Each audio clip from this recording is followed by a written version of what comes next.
Hey, what's up, Rams fans? My name is Trent. This is Rams Talk. Thank you for watching the off-season edition. There's a lot of news and notes, a lot of happenings, big, small, medium, in between the whole deal. For all of you watching this for the first time, thank you for watching. Jump on board. Please subscribe. You can also find me on Twitter at Real LA Rams Talk.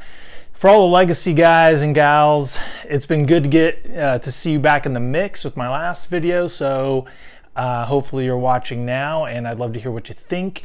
And for those of you who have just subscribed, welcome. Good times. It's Rams. Good times all around. Now, before I get into a lot of the news and notes, just a couple of fun little deals. Saw my sister and brother-in-law this past week, and my brother-in-law hooked me up with a sweet Jackie Slater football card. Thank you, Steve. This means the world to me.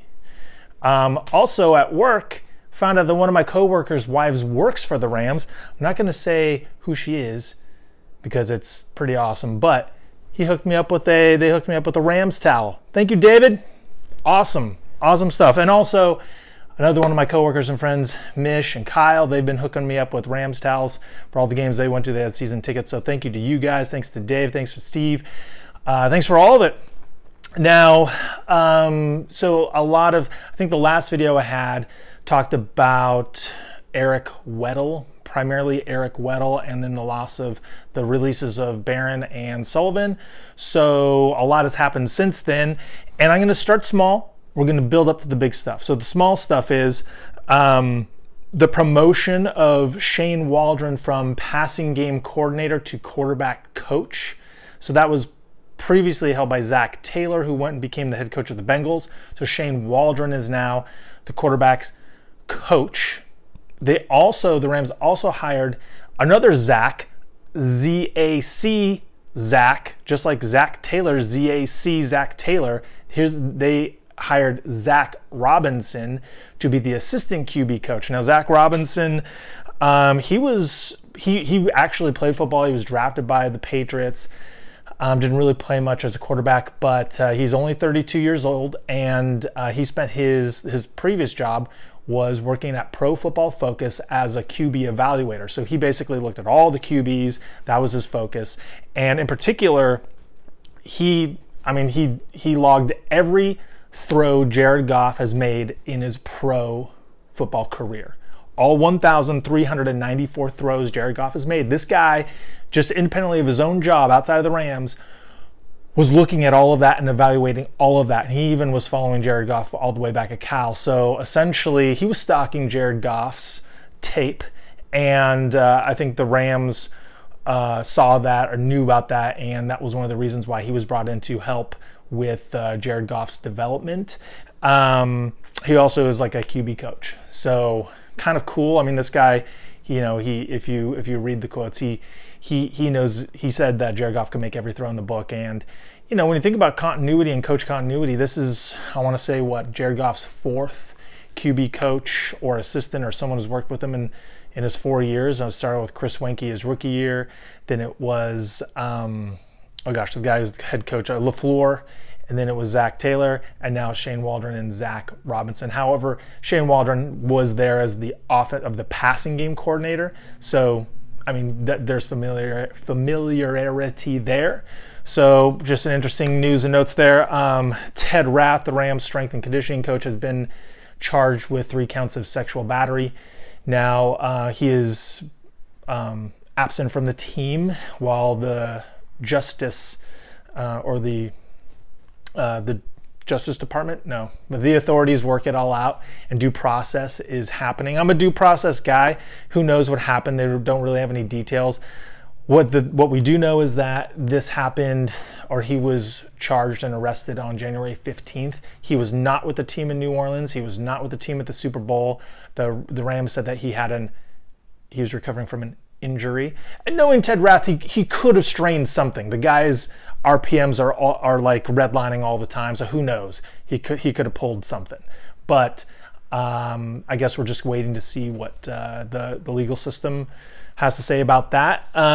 So Ted Rath, he's not he's not strengthening or conditioning anyone right now for the Rams. Another interesting thing to talk about is compensation picks. So the Rams strategy the last couple of years has been to not forfeit any compensatory picks. They've been hoarding them. In fact, Clay Matthews is the only one that canceled it out. So essentially what happens is the formula is very vague. Some people have reverse engineered it, and based on unrestricted free agents from your team that signed elsewhere, depending on the contract size and the games played, kind of will tell you what round you'll get a compensation pick in. And so Roger Saffold, his leaving gives the Rams a projected fourth for next year. LaMarcus Joyner also gives the Rams a projected fourth. However, that's canceled out by the signing of Clay Matthews, who is projected to give the Green Bay Packers a sixth rounder. So the fourth that they would get for LaMarcus is wiped out and nullified because they signed Clay Matthews. And that's why they're very hesitant in signing unrestricted free agents, because it cancels out the compensatory picks that they get for losing their own guys. They didn't sign a UFA last year, and Ndamukong Suh was released. So when you're released or cut by a team like Eric Weddle was, that does not count as signing or losing a compensatory pick. So yeah, that's kind of why the Rams have sat on the sidelines. All of these big free agent signings, teams lose compensatory picks. But if you don't gain a compensatory pick, you can't really lose one. So if you're signing guys but none of your guys leave, then that doesn't matter. So anyways, that's a little inside on that. Now let's go back to Roger Saffold. Since my last episode, we lost Roger Saffold to the Titans on a 4-year deal. We do get a fourth rounder for him projected. That's a big blow. That's a big blow. And it hurts because he's been a Ram for life. He's seen all the bad, and now he's jumping off. He's leaving when things are really good. However, I don't blame any NFL player for getting as much money as they can while they can. Think about it. Their career is what, 6 years, maybe 10 years if you're lucky. So out of your whole life, you've got that much time to make your money. I mean, so a lot of guys parlay things into post-career moves, but you got to maximize your earning potential when you can. So I have nothing against Roger Saffold for leaving and getting the money he can. The Rams would love to have kept him, but they just couldn't afford it. And he was key last year. Also, though, I don't know how many more years I would trust of Roger Saffold playing in all 16 games. The last 2 years have kind of been an outlier in that regard. So tip of the cap to Saffold. Now that opens a hole at left guard, and presumably that's where Joseph Noteboom's going to go. He's not really a guard, but he can play that, and I think that's really what a contingency plan that the Rams had last year going into this year. What if they lose Saffold? What if they lose Whitworth? Well, now that they have Whitworth, they can bide another year on addressing the left tackle position. Maybe that's where Noteboom slots over next year. Maybe they still get a guard on the cheap. Maybe Ryan Groy of Bills. They wanted to get him a couple of years ago. Or maybe they address that in the draft. So there's still some things to shake out, but losing Saffold kind of stings. That was the one guy I wanted them to keep, but the price tag was too much. So Samson Ebukam just underwent minor knee surgery. He's supposed to be ready for camp. That might explain why they went after Clay Matthews. However, I think they went after Clay Matthews just because they just needed more help off the edge. But Samson Ebukam should be ready to go by camp, hopefully in the start of the next year. Rams just re-signed Malcom Brown. That's great news. Now, I know last year during the preseason there was a lot of hype on John Kelly, and I like John Kelly, but Malcom Brown is probably one of the more underrated players on the Rams. And in terms of pass blocking, I cannot understate how much of a stud that guy was at pass blocking, and that's a huge deal. How many running backs are extremely talented but at running the ball, but don't stay on the field because they can't pass block? So Malcom Brown having him come back, the Lions offered him a contract, but the Rams saw that, and I think it is a 2-year, $3.25 million contract. So I mean, that's a good deal. He had a great game against the Saints last year. We did that tiptoe into the end zone. So I like having Malcom Brown back. He should be fully healthy and all systems go. So there you go. And I expect him to have a lot more impact this year because of the lessened workload on Todd Gurley, which I assume is going to happen, but who knows. Now, Dante Fowler, that was like the day I uploaded my last episode is the day that they re-signed Dante Fowler. And I'm very mixed on this because his past performance does not reflect this current contract. He had 4 sacks last year. Now, I'll give it to you, when he was on the Jags, he was a situational player, which means he didn't play every down. On the Rams, he did, but he still only had 2 sacks on the Rams, 2 sacks on Jacksonville. He had 4 sacks. He was 112th in sacks in all of football last year, and he just got a 12 base, but up to $14 million contract for 1 year. And so they're going with potential on that. Yes, he had a big game against the Saints and that hit on Drew Brees, and yes, he came up big. I mean, he had more pressures and tackles for a loss and QB hits as a Ram, but it's just kind of hard to see the $12 to $14 million value on him at this point, especially when you see Justin Houston signing a 2-year $24 million, so $12 million a year for Justin Houston, who had 9.5 sacks last year, 9 sacks the year before. He missed some time and he still got those numbers. Way more productive player. Shaquille Barrett, I know a lot of people are saying we missed the boat on Shaquille Barrett, but he hasn't really played enough to warrant or to assume he'd be an impact player on giving full-time reps. I mean, he signed for $5 million or so, which is a good $7 to $8 million, $7 to $9 million less than what Fowler signed for. Dante Fowler is going to have to get at least 8 sacks this year, at least, to justify this contract. So I'm going to be watching that very closely. It'd be great if he got 10. And the fact that now you have Clay Matthews and you have both those guys on the edge with Aaron Donald in the middle, I mean, they should be feasting. So Dante Fowler really needs to come up big next year, given that. And I'm not so much of this is a slam dunk move for the Rams. I think that they acted too quickly on signing him before the market was really set. And that's why you see guys that have gone off the board after him, and they've cost less or the same, but guys who have had, like Justin Houston, way more production. So I mean, maybe it's just like he's young now, he gets the system, he gets the scheme. Wade's going to work with him, and there's that upside because he is so young. So I just don't know at this point. I can't really judge this move, but we'll see halfway through next season. Does he have 4 to 5 sacks after 8 games? Because that would be a telling indicator. Then they just signed Clay Matthews. Now, Clay Matthews, the name is great. Love Clay Matthews. Great hair, commercials, the whole deal. He's from here. He's from LA. But he had a down year last year, and he had his worst year in terms of sacks that he's ever had. Now, let's just also preface this with at least 2 to 3 of those sacks everyone knows, they called roughing the passer on.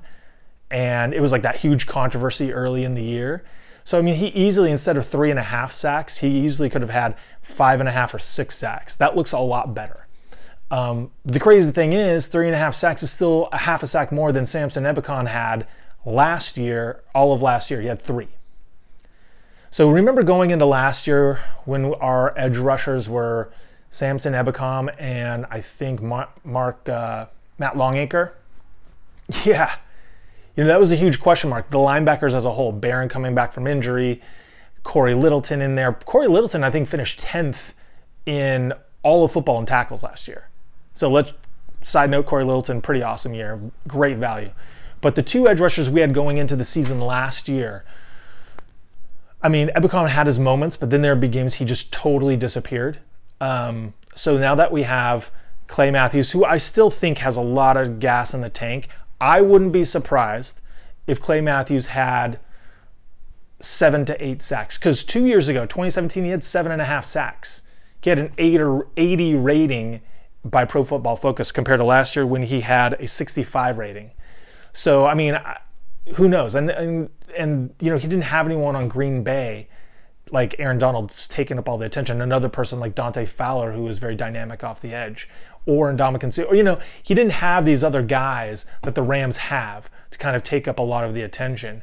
Also, what McVay alluded to is his versatility, because a couple years ago he played inside linebacker for pretty much a whole season because that's what the team needed.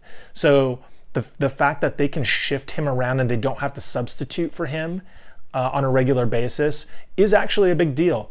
Now, the initial news that came out is that he signed a contract for 2 years, $16.75 million, but it was just reported today or yesterday that it's really a 2-year, $9.25 million contract with a $5.5 million guarantee.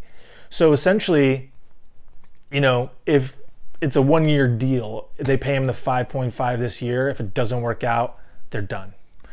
And then they could reset the whole edge conversation going into next season with him and Fowler off the books. But I feel like in terms of a value and potential upside, the Clay Matthews deal makes a lot of sense to me. And you can't underestimate like good locker room guys, and you know he'll be one of those. So I have less of a problem with that. And that's kind of like the thing with Eric Weddle is, you know, that's another like $5 million deal. So both of those guys around $10 to $11 million for just 1 year, filling holes of need and bringing veteran leadership and just good locker room vibes. I can get behind that. You know, like find a team. Every team is doing this dance of, you know, finding, you know, each position group, there are strengths and weaknesses. Luckily on offense, aside from the O-line, I mean, we're good. And then on defense, we have to beef up the defensive line because Ndamukong Suh is going to also leave unless he takes $1 million deal. Hold on a sec. Whoa, sorry about that. And then so like defensive line's an issue. Slide Brocker's in the nose tackle, I guess. Secondary, what are we going to do next year?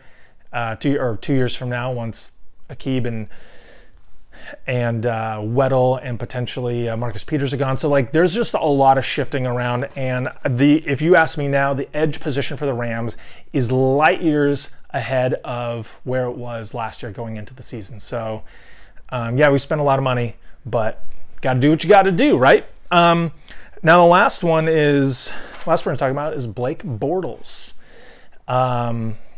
Now we all know Blake Bortles is he's not setting the world on fire, but you know, last year he had the 4th worst passer rating of starting quarterbacks. But that means I'll take the 4th worst quarterback over potentially the best backup, right?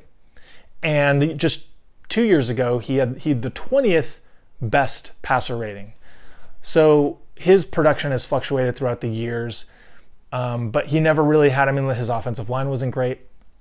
What weapons did he have last year to throw the ball to? He took the Jags or he didn't take the Jags, but he was the quarterback of the Jags team that went to the AFC East championship game 2 years ago against the Patriots.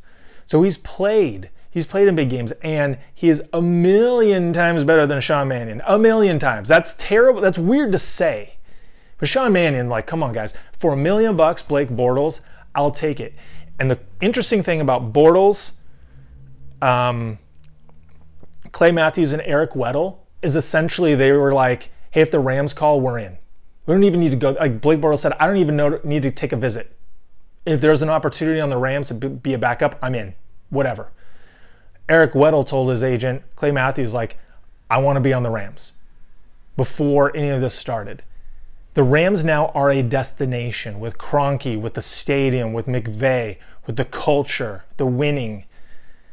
Players want to come here. Yeah, they're oldies, but they still want to play for the Rams. And like you couldn't say that 4 years ago in St. Louis, that players wanted to take less money to go play in St. Louis. That was not the case. So that's all really awesome stuff. And then the last thing is, or two last things. One is going to be on Weddle. As I was listening to a podcast where I think it was the MMQB podcast, and this guy who, you know, was dialed into the league, he said he talked to at least half of the coaches in the league about Eric Weddle, and he said, and I quote, that Eric Weddle was the key to the defense and pass rush because he disguises blitz packages while he was on the Ravens. He can't run and tackle in open spaces like he used to, but he's a savvy vet.